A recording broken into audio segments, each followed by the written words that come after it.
So, in this lesson, we are going to learn about a new and kind of crazy concept called an imaginary number. And when we learn about this idea, your brain is just going to kind of reject it. Like, that doesn't make any sense. This is like all just made up. This is so weird. Like, how is this going on? But you've had your mind blown by different kinds of numbers at different points in your life.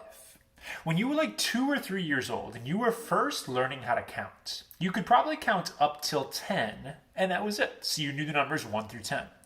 If somebody would have walked up to you at age 2 or 3 and been like, hey, there's this number called a million, your little toddler brain would have just not known how to handle that, and it couldn't like accept that that was a thing. It would just blow your mind. It happens again later on in elementary school when you're learning about fractions, and some people never actually get past that one. But your mind is blown when you first learn about fractions. Those are really hard for kids. Same with negative numbers. Same with irrational numbers, decimals that go on forever. So at different points in your life, you've had these new kinds of numbers that your mind just sort of rejects at first. This is going to be another one of those instances, and this one probably is going to hit you a little harder than some of those other ones. The actual math that I'm going to teach you in this lesson is pretty easy. So in the grand scheme of all the stuff we've done, what you need to do on your paper to get full credit isn't that bad. What is a little challenging is wrapping your head around what's going on. So as I'm going through this lesson here, try to focus on like the explanation aspect and wrapping your head around this idea, because I promise you the actual steps you'll take to do the problems aren't that bad. So anyway, with that out of the way, let's go ahead and look at this problem right here. We have the equation x squared equals a negative 1.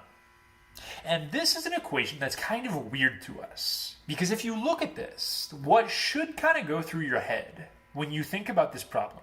Well, x can't be a positive number, because if you do a positive and you square it, you still get a positive answer. You don't get a negative.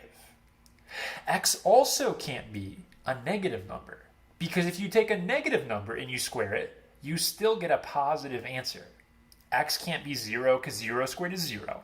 So that's kind of where we stop. It's like, well, it can't be positive, it can't be negative, it can't be 0. I guess there's just no answers then. And that is kind of where that's like an incomplete thought process. It turns out there are other numbers out there that are not positive and are not negative. They're just kind of their own separate thing, which is a really weird idea. But the analogy I'm going to make, all of the numbers that you've ever learned about, you have your whole numbers, you have your negatives, you have your decimals, you have your irrational numbers, stuff like these. All of these numbers are real numbers. You can take each of these, make them into a decimal, and put them on a number line. This is kind of like our planet right here. You've been living on planet real for your entire life. Every number you've ever learned about is on this planet. It turns out, though, there's a whole nother planet of numbers called imaginary numbers. Imaginary numbers have their own rules and their own setup going on. And the thing about it is, you won't ever have like an imaginary number of like, I don't know, pencils or something like that. It's not like it's used to like count things and stuff. But this system being there doesn't mess with the math we already know. It's just like an extra thing that we can use in certain situations. And we'll learn more about that as the lesson gets on here. But what lives on planet imaginary? It's going to be basically numbers with negatives under the square roots. Imaginary numbers, as we use them in like high school math, are defined as numbers that when you square them, you get a negative answer. So numbers like this, if I square these, I'll get a negative answer. If I look at this problem right here, and say I were to plug in the square roots of a negative 1 for x. Now you look at square root of negative 1 and you say to yourself, that makes no sense. If I type square root negative 1 in the calculator freaks out. It says, uh-oh, non-real answer. the square root of -1 doesn't live on planet real. It's part of this other system that our calculator didn't know what to do with here. But let's just say this was a thing. If I took this thing and then I squared it, my squared would cancel with this square root right here, and I would get -1, like I'm supposed to. So this weird thing doesn't have a value. I can't have square root -1 of something, but if I take that odd quantity, not odd, but this strange quantity, and I square it, I do get a negative number. Imaginary numbers are strange for kids because they're so different, but they actually do have uses in the real world. First of all, they can help us solve problems like this, and they pop up in different fields of like physics, electrical engineering. There are different times when you can use imaginary numbers to solve problems in the real world. So they have their value, and them being here doesn't mess with all the math we already know. It's just a whole different system of numbers. So that's probably still really weird and really fuzzy, but that's okay. We'll get into examples and it'll start to make sense. But it's definitely a lot to wrap your head around. When we look at square roots of negatives like this, instead of just writing them in this format, we actually establish the variable I. Lowercase I is defined to equal the square roots of -1. So I is defined. It's just like when you see pi, you know pi is 3.14, whatever. This is what I is equal to anytime you see a lowercase I in a problem. And if you take that I by itself, weird, doesn't have any value, just strange thing. But if you take that I and you square it right here, you actually get regular, ordinary -1. So imaginary numbers have no value in of themselves. But if you square them, you get something that does have value. And this is a little box right here that you're definitely going to have to memorize.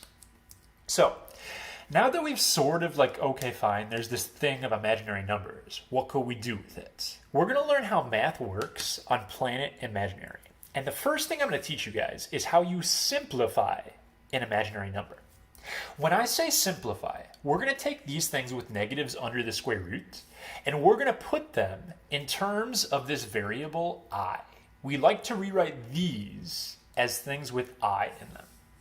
And in order to make that happen, what I'm going to do is take this problem and split it off into two separate square roots.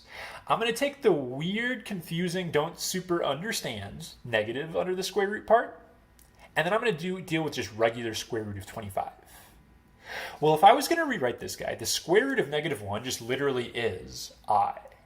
So this guy right here is I, and the square root of +25, that's easy. That's just regular 5. So normally when we write this, we would write it with the number first as 5i. So the square root of a -25 is equal to 5i if I was going to write it in another format. Doesn't have a value, can't type this into my calculator and make it a decimal, but it's a thing that if I square it, if I take 5i and I square it, I'll get -25. So let's do another. Again, the way you do these is you split off the weird negative part, put a -1 in a little square root, and deal with +40. This part is just I, and for square root of 40, I do have to bust out a tree, since it's not going to be a perfect square like the last one. So I get a pair of 2's, and then there's a 2 and a 5 left over. So I have I, and I have 2 root 10. The way that you'll write this, generally the I goes right here in between the plain number and the square roots. So you would write this as 2i roots 10. Incidentally, when I write my i's, I always try to put a little tail on them. If you don't, it's easy to mistake them as like a, I don't know, decimal, the number 1 or something like that. So try to write your i's with tails, I would recommend.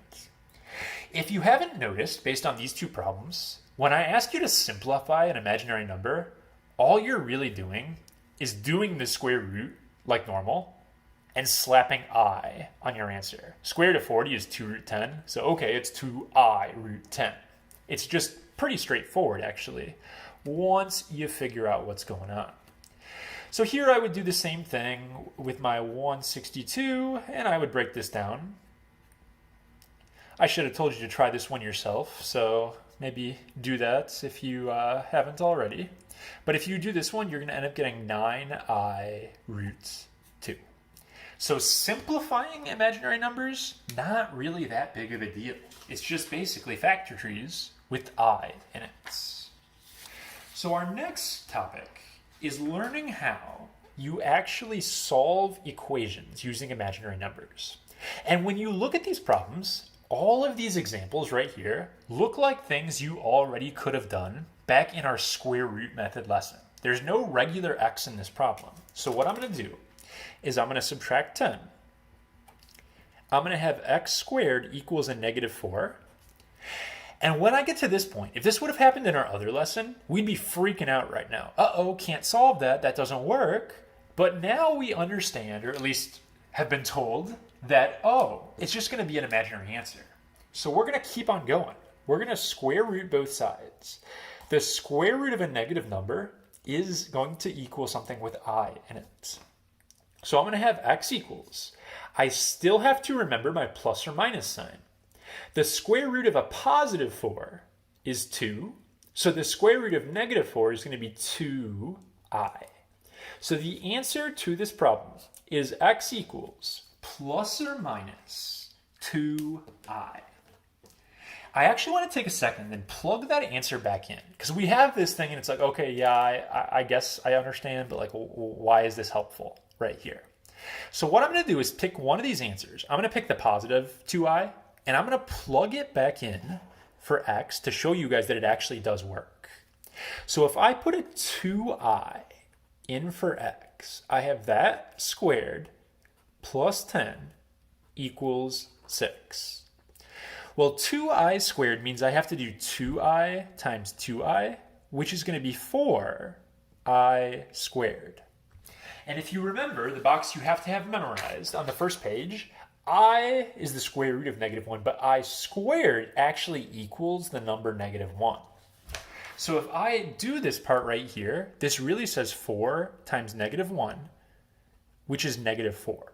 So this guy is just negative 4. And then when I add the 10, I do actually get 6. So it does work when you plug it back in. If I were to do the negative answer, all that would change is this is negative, that's still a positive 4. It still works out. So these weird answers actually do work when you plug them into the equation. So go ahead and try this next one yourself. This one is tougher because it has the fractions involved, and we've done one like this in a previous video. But pause me and then try this out. If I'm going to solve this one here, I would have to subtract over the 7 over 16. Got to get a common denominator. That's going to be 12 minus 7, which is a 5 over 16. And I still have that negative 4/5 x squared on both sides. Or sorry, on that side. Then, to cancel out a negative 4/5, I'm going to multiply by the reciprocal.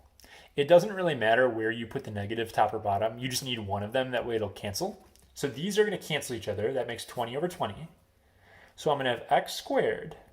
And when I do the same thing to the other side, this is going to say negative 25 over 64. So when I go to solve this problem here and I square root both sides, I'm going to have x equals, it's going to go plus or minus. And remember, the idea is you just do two separate square roots on this problem. So I get 5 and I get 8. And then because it was a negative, I put an I on it. I won't plug that answer back in because it's a little more work with the fractions, but you totally could, and it would work. So for this first video, I want to go ahead and wrap it up with these two examples here, and then I'll pick up with the last quick stuff in a second video. Remember, with these kind of parentheses squared problems, you don't want to do FOIL. You instead want to get that parenthesis all by itself. So if I do that, I'm going to have this set up right here. And then to cancel out the squared, remember you drop that square root to both sides. So you're going to have just x minus 5 on this side equals, and I'm going to skip the factor tree. You would do a factor tree on this and you'll get your answer, but it'll say 4I root 5 when you set that up. If I finish the problem off by adding 5, I stick it in the front of the problem, I'm going to get x equals, it'll be a positive 5 plus or minus 4I root 5. And I do want to show you guys on this one how to plug the answer back in.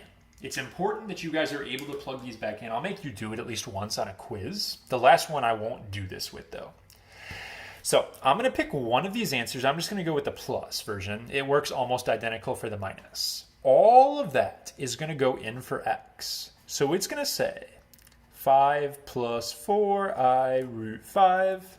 And then I just have to rewrite the rest of the problem. Minus 5 squared plus 100 equals 20. So if I go to clean this up, because I have to show that this actually works. The 5 right here and this minus 5, if I combine like terms, those are going to cancel each other out. So now what I have is I have just the 4I root 5 squared plus 100 equals 20. 4I root 5 times another 4I root 5. When you multiply all of this stuff together, take the numbers, the i's, and the square roots and just do them one part at a time. 4 times 4 is 16. I times I is I squared, which is a negative 1. And square root 5 times square root 5 is the square root of 25, which is just regular everyday 5. If I multiply that up, I get negative 80, and then I add the 100, and it does equal 20 like it's supposed to. So it does work if you plug it back in. Usually when I do this in class, this is a little confusing for kids. So you'll have a chance to ask me and practice that later on, but that's just, watch that part again if you're kind of shaky on what I did right there. If I did it again with the minus, I would just change this to a minus, and then it would be a negative, and they would still cancel it. The work is almost identical. So do this last problem yourself, and I'll work through it real fast, and that'll be the end of this first video. You got to get the parenthesis by itself first. So yeah, you guys should be trying this one yourself, but if you go through and you do your steps, you're going to have the square root of negative 27, which if you do a tree on that, it's going to be 3I root 3. You're going to subtract 9, and you're going to get negative 9 plus or minus 3I root 3. We have one more short video. I'm going to break this up here. It should not be bad at all. Just talking about a few more basic things to do with imaginary numbers.